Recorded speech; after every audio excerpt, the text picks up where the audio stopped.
Jean-Nicolas Lawson, bonjour. Bonjour. Vous êtes le président du Parti du Renouveau de la Rédemption. Depuis bien un moment maintenant, vous appelez, tout comme l'opposition, la CENI à se ressaisir dans l'organisation des prochaines élections. Mais est-ce que vous êtes surpris, comme certains le disent aussi, dans la nouvelle marche de la CENI qui annonce en dehors des législatives, des locales et un référendum? Non, c'est un égarement, un aveuglement tragique. Et ces frères-là, qui n'ont pas vu le danger qu'il faut courir à cette société, de vouloir organiser des élections à tout prix. Les élections ne peuvent pas créer le climat que nous souhaitons et la remise en ordre de la vie de cette nation et tout. Ce ne sont pas par des élections comme ça. La société togolaise est fondamentalement déstabilisée. Et donc, il va falloir restructurer cette société. Et on est obligé, puisque le mandat donc l'Assemblée nationale en place est aussi arrivée à terme et tout, et que cette Assemblée est désormais illégitime, parce que seul le peuple togolais est souverain pour prolonger la durée de cette Assemblée nationale. La CEDEAO ne peut pas se substituer au peuple togolais. Donc il y a une situation qui n'est pas saine. Et des individus ne peuvent pas se lever et prétester d'on ne sait quelle qualité ou quelle légitimité et tout, pour décréter qu'il faut organiser des élections locales et tout ça et tout. C'est pour arriver à quoi? C'est-à-dire la gestion même de cette nation est gangrénée, criminelle et corrompue. Et c'est ça qui fait que les Togolais veulent manifester et veulent se soulever. Parce qu'il y a trop de misère. Donc la solution n'est pas une question d'organiser des élections législatives ou locales et tout ça. Il faut refaire un référendum, appeler le peuple souverain togolais à se prononcer sur une nouvelle constitution, et à partir de là, on peut repartir sur de nouvelles bases. Vous parlez là de quelle constitution?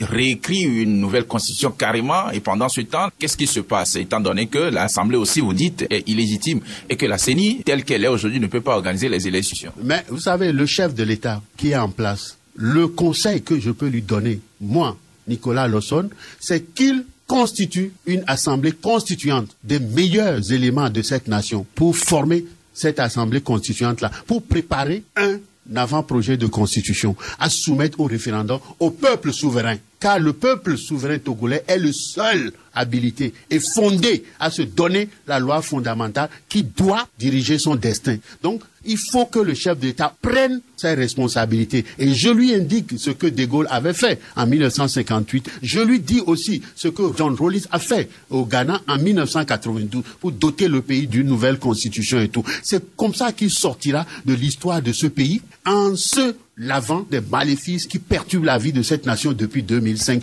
tout au moins. À partir de là, il met en place un nouveau gouvernement de salut public ou de transition, qu'importe, qui va l'assister dans ce qu'il doit faire et tout. C'est comme ça que nous construirons le Togo dans la paix, dans la concorde, et que ce pays accomplisse le rêve de nos dévanciers d'être l'ordre de l'humanité. C'est votre souhait, mais pour l'instant, on voit la CENI sans arrêt. La CENI a peut-être reçu l'ordre de consulter le peuple sur la proposition de loi qui avait déjà divisé les députés à l'Assemblée en septembre de l'année dernière. Et on tend donc vers cette élection. Allez-vous rester au niveau de l'ensemble de l'opposition togolaise, là, à critiquer? Quelle autre action pouvez-vous mener? Non, je ne critique pas. Ce que je suis en train de dire, et je l'avais dit à M. Faure Gnassingbé dans l'une de mes communications, que s'il ne sait pas faire, son troisième mandat sera son pain noir. Et je vois malheureusement que c'est un pain noir pour lui, mais malheureusement aussi, ce qui affecte M. Faure Gnassingbé affecte aussi les Togolais, affecte notre destinée. Parce que depuis, vous avez vu, on brûle les mosquées, on brûle les temples et tout, les esprits maléfiques qui sont en œuvre dans ce pays, qui sont en train de déstabiliser ce pays et de nous diriger vers un destin qui n'est pas celui de notre peuple et tout. Donc c'est pour ça que je dis, il faut sauver le soldat et Swaziland, et en le sauvant, nous sauverons le Togo en même temps. Sauver le soldat Faure Gnassingbé, mais oui. Comment? En lui disant ce qui est bien et ce qu'il doit faire pour se laver des choses qui ont été faites en 2005 et depuis 2005. Parce que c'est sur sa tête que repose tout ça, vous comprenez? Et donc c'est lui qui doit pouvoir se décharger de ça. Et en se déchargeant de ça, il déchargera le peuple togolais des malheurs qui menacent ce peuple par la faute des esprits comme ceux-là qui sont en train de vouloir nous tromper qu'il faut organiser des élections législatives ou locales ou tout. Non. Ces élections-là ne vont qu'envenimer la situation qu'il y a sur le terrain. Et ils n'ont ni qualité, ni légitimité, ni autorité morale pour organiser une quelconque élection donnée. Et aucune élection législative locale ne réglera les problèmes de ce pays. Ce pays a besoin de réformes profondes, fondamentales. C'est ça le référendum. Et après, de grandes réformes économiques, sociales et morales. La feuille de route que nous avons, c'est notre devise. Travail, liberté, patrie. Pour l'instant, la feuille de route dont on parle, Jean-Nicolas Lawson, vous le savez, c'est la feuille de route de la CEDEAO. Et pour l'instant, la CEDEAO a permis de ramener un peu de calme dans la crise togolaise, mais l'avenir semble être sombre. En quelques mots seulement, qu'est-ce que vous pensez que cette même CEDEAO puisse faire pour que peut-être votre option, sinon la sortie de crise puisse être une réalité? Non, nous devons d'abord comprendre, comme le disait, qu'on l'aime ou qu'on l'aime pas, le défunt président Gnassingbé Eyadema, c'est quand le mur est fendu que le lézard rentre dedans. La CEDEAO ne serait pas venue au Togo s'il n'y avait pas une crise. Et cette crise, c'est nous-mêmes qui l'avons créée, comprenez. Nous n'avons pas voulu nous entendre. La feuille de route de la CEDEAO, c'est quoi? C'est exactement ce que le CPDC rénové a fait, en moins de quelques éléments, mais en plus du comité de suivi. Ma question, c'est justement comment elle peut, à ce stade, permettre aux Togolais de sortir de la crise puisque l'avenir est incertain. Je vous ai dit, c'est M. Faure Gnassingbé qui est jusqu'à nouvel ordre le chef de l'État et le président de ce pays. Et il a des prérogatives, comprenez. Et au-delà des prérogatives, il a une obligation morale de pouvoir prendre le contrôle de la situation.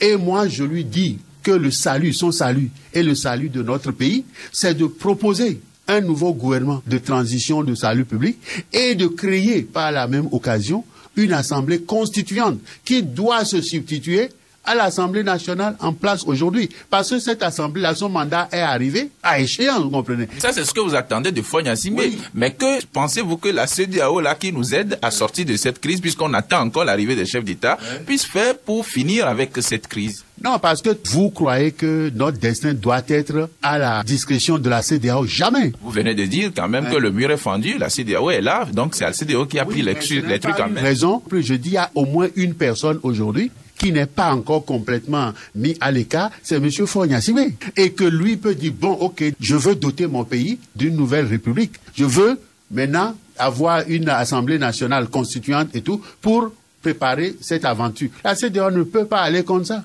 Et nous le soutiendrons dans cette voie-là. C'est ça le salut de notre pays. Et quand nous le voulons, nous pouvons sauver notre patrie en faisant sacrifice de nos égos et de nos petitesses. Donc s'il le veut, s'il le souhaite, il peut reprendre les choses en main. Il faut absolument qu'on y arrive. C'est ça que je suis en train de dire. Jean-Nicolas Lawson, merci. Merci à vous.